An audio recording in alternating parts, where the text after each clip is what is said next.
17, number 3. They give us a graph, tell us it's some line segments and a semicircle. F is differentiable function, blah, blah, blah.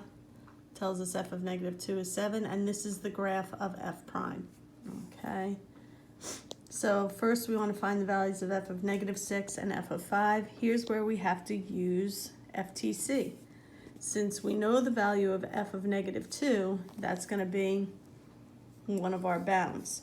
So if we want to find f of -6, we do the integral from -6 to -2 of f prime of x dx, which that's just the area from our graph. We can get that.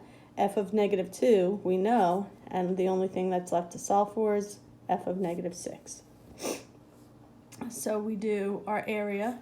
We find out that that's 4, and then equals 7 minus f of -6. -3 is negative f of -6, so 3 is f of -6. Similarly, we do the same thing, here's my work, for finding f of 5. We use -2 and 5, so we're going to integrate f prime from -2 to 5, and that's f of 5 minus f of -2. Our area from -2 to 5, well, first we have the semicircle, so pi over 2 times r squared, but because it's below the x-axis, it's a negative, so that's going to give us -2 pi, and then plus that triangle where the base is 3, the height is 2. So we have -2 pi plus 3 equals f of 5 minus 7, which gives us f of 5 is 10 minus 2 pi, or -2 pi plus 10. All using FTC. Part B, on what intervals is f increasing, and justify your answer.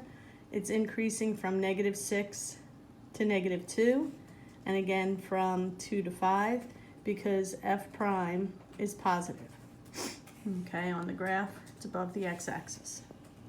Part C, the absolute minimum value on the closed interval. Okay, remember, absolute max or min, but in this case, the absolute min is going to happen at either endpoint, so at either -6 or at 5, or at a relative minimum on the interval. And that relative minimum would be at x equals 2, where f prime changes from negative to positive. So we already know f of -6, and we already know f of 5. We have to evaluate f of 2. So again, here's FTC again, integral from -2 to 2 of f prime of x dx. That's just the semicircle, so that's -2 pi. So it gives us f of 2 is 7 minus 2 pi. We want the absolute minimum. So which is the smallest value there? 3, 10 minus 2 pi, or 7 minus 2 pi. And the absolute minimum is at 7 minus 2 pi, which happens at x equals 2. Part D, we want to find f double prime. Okay, f double prime is the slope of f prime.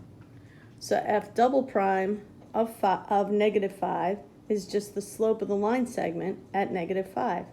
And that line segment has a slope of change in y is 2 minus 0, change in x, -6 minus -2, so 2 over -4, or -1/2.